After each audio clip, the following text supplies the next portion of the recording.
Les métamorphoses du temps. On est les témoins impuissants du temps qui trace, du temps qui veut, que les enfants deviennent des grands et que les grands deviennent des vieux. Grand corps malade.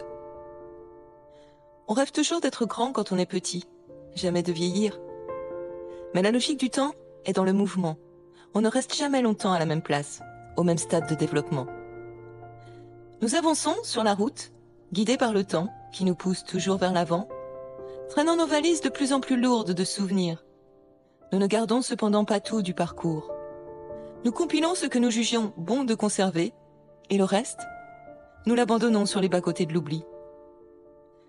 Dans les moments où tout semble chaoté, où la crise se profile, où le moteur s'emballe, peut-être devrions-nous installer notre triangle de détresse devant notre porte, pour signaler à tous que nous sommes en difficulté et qu'il serait bien de ne pas en rajouter, le temps de tout réparer et de repartir du bon pied.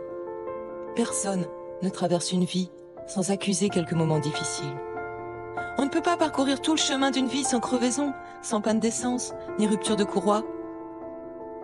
Mais ce sont tous ces accidents de parcours qui forgent et aguerrissent le conducteur. On ne sait jamais bien quand on devient grand.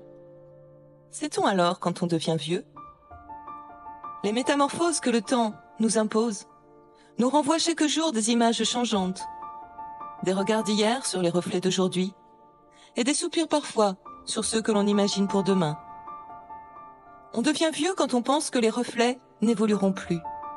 On devient vieux quand on croit apercevoir la ligne d'arrivée et que plus rien ne pourra changer, oubliant par là que la vie reste un jeu dont on ne peut jamais rien présager, le hasard bousculant souvent nos scénarios.